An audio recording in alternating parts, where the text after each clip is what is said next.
শারদীয় দুর্গা উৎসবের আনন্দময় ক্ষণ দুয়ারে দাঁড়িয়ে মন্দিরে মন্দিরে চলছে শেষ মুহূর্তের প্রস্তুতি। প্রতিমার গায়ে লাগছে শিল্পীর তুলির শেষ আঁচড়। এরপরই প্রতিমা সাজবে শাড়ি, গয়না আর অস্ত্রের অনুষঙ্গে। এদিকে মণ্ডপে মণ্ডপে এখন সাজসজ্জার ধুম। নিরাপত্তা নিশ্চিত করতে মণ্ডপগুলোয় বসানো হচ্ছে সিসি ক্যামেরা। দুর্গাপূজার শেষ মুহূর্তের প্রস্তুতির খবর নিয়ে দেখুন রীতা নাহারের প্রতিবেদন। মহালয়ায় শুরু হয়ে গেছে দুর্গোৎসবের আমেজ। পঞ্জিকা মতে এবার দেবী দুর্গার আগমন ঘোড়ার পিঠে চড়ে আর বিদায় নেবেন নৌকায়।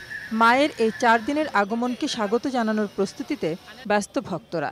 রথের সময় যে প্রতিমা তৈরির কাজ শুরু হয়েছিল তা প্রায় সমাপ্তির পথে। রঙের কারুকাজও শেষের দিকে।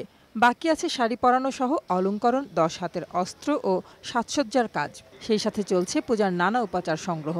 অধিবাসের মাধ্যমে মায়েরা, বৌদিরা, বোনেরা সকলে একত্রে উলুধ্বনির মাধ্যমে বরণকুলো দিয়ে মাকে বরণ করে মণ্ডপে স্থাপন করে সকলে আমরা পুষ্পাঞ্জলি দিয়ে মায়ের কাছে প্রার্থনা করব।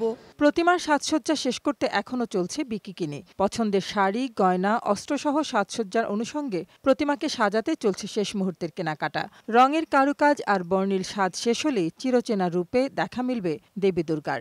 বেনারসি শাড়ি, কাপড়ের গয়না, সোলার গয়না, অস্ত্র এইসব জিনিস দিয়ে দেবীকে সাজায়।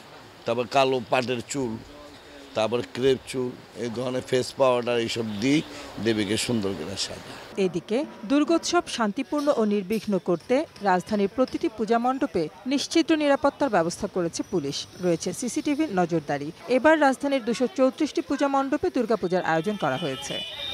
রীতা নাহার, বৈশাখী সংবাদ, ঢাকা।